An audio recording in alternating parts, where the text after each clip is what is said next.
Assalamu alaikum, ninth class. Today our topic of discussion is evaporation. What is evaporation and what is the role of evaporation in our practical life?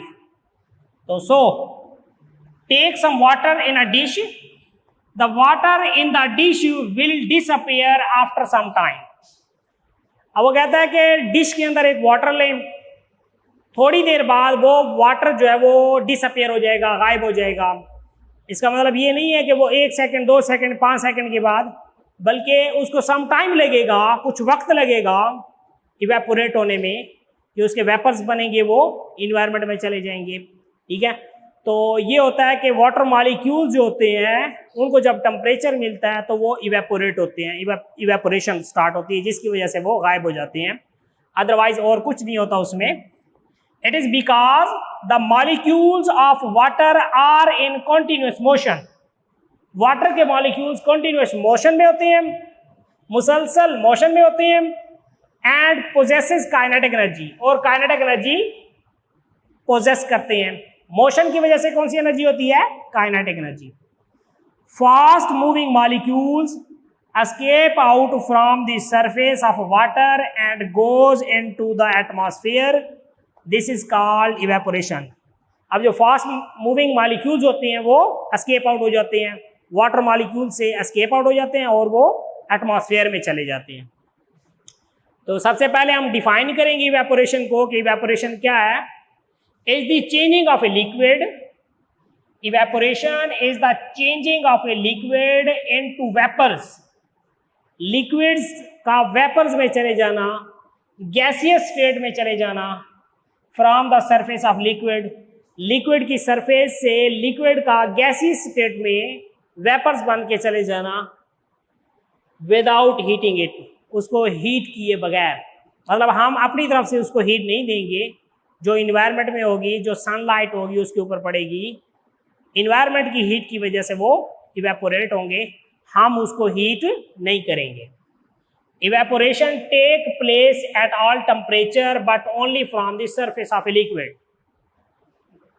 Evaporation only surface of liquid से होती है, surface of liquid से evaporation होती है, और ये all temperature के ऊपर, मतलब जितना भी टेम्परेचर हो, टेम्परेचर कम हो रहा है या टेम्परेचर ज़्यादा हो रहा है तो इवेपोरेशन होती है। हाँ, टेम्परेचर के कम होने से इवेपोरेशन कम होती है, टेम्परेचर के ज़्यादा होने से इवेपोरेशन ज़्यादा होती है। Boiling take place at fix temperature which is the boiling point of liquid.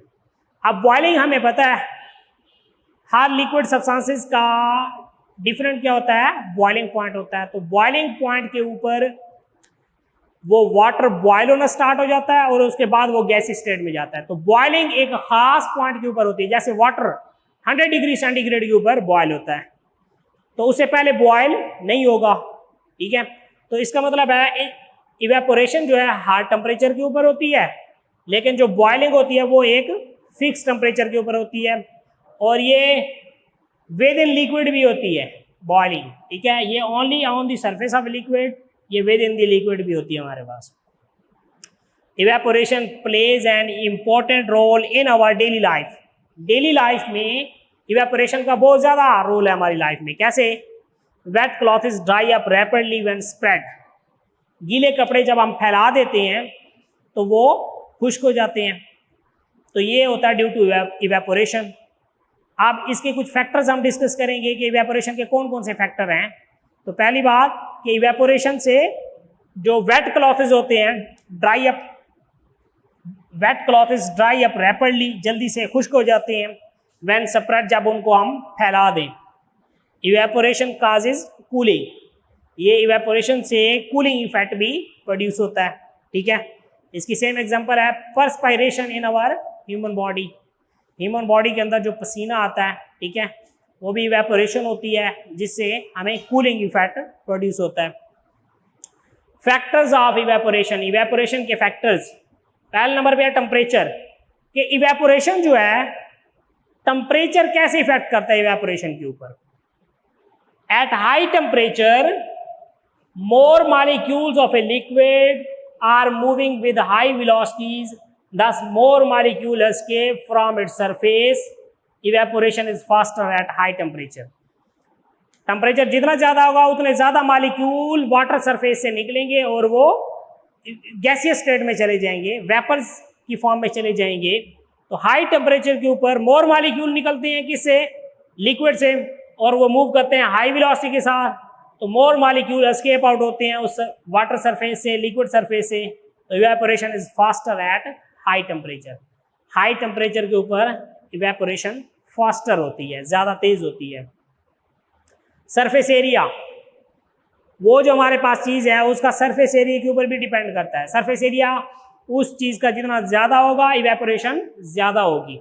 जैसे जो वेट क्लॉथ्स हैं, गीले कपड़े हैं, अगर हम उनको वैसे ही तार के ऊपर हैंग कर दे, लटका दें, तो वो इतना जल्दी खुश्क नहीं होंगे एज कंपेयर टू अगर हम उनको फैला दें। फैला देंगे सरफेस एरिया बढ़ जाएगा, सरफेस एरिया बढ़ जाएगा तो ज़्यादा से ज़्यादा मालिक्यूल एस्केप आउट होंगे। Why water evaporates faster when spreads over large area? Large area के ऊपर अगर हम वाटर को स्प्रेड आउट कर दें तो वो ज्यादा तेजी के साथ इवेपोरेशन होगी, ज्यादा स्पीड के साथ। Larger is the area of a liquid, greater number of molecules has chance to escape from its surface. तो उसकी सरफेस से ज्यादा चांस होंगे मॉलिक्यूल्स के एस्केप आउट होने के, निकलने के। तो जितने ज्यादा मॉलिक्यूल एस्केप आउट होंगे इवेपोरेशन उतनी ज्यादा होगी, ज्यादा फास्टर होगी। Wind, moving air is called wind. चलती हुई हवा को हम विंड कहते हैं। तो हवा जितनी ज्यादा तेज होती है तो हमारे जो वेट क्लॉथ्स होते हैं वो जल्दी क्या होते हैं, खुश्क होते हैं। तो more wind more molecule escape from the surface. तो जितने ज्यादा मॉलिक्यूल होंगे, हवा जितनी ज़्यादा चलेगी तो वो उनको साथ स्वीप करके लेके जाएगी, बहा के साथ लेके जाएगी मॉलिक्यूल्स को।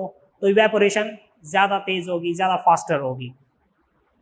नेचर ऑफ लिक्विड के ऊपर भी डिपेंड करता है इवेपोरेशन, कि आप जो अंडर एस्टिमेशन है आपके पास, वो वाटर है, वो आपके पास सिपरेट है, वो आपके पास पेट्रोल है, ठीक है, वो आपके पास हनी है, वो आपके पास मिल्क है। तो डिफरेंट सब्सटेंसेस के जो इवेपोरेशन रेट होता है वो डिफरेंट होता है। नेचर के ऊपर भी डिपेंड करता है ये evaporation. Liquid difference in rate at which they evaporate.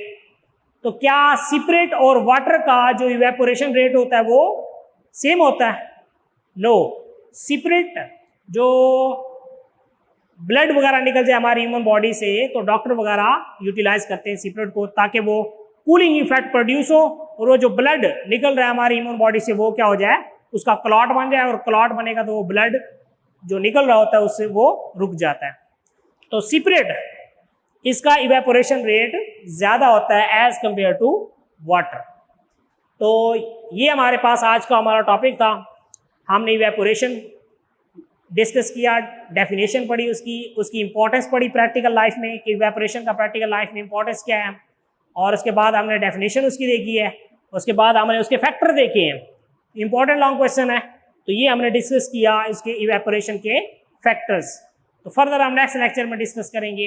अल्लाह हाफिज़।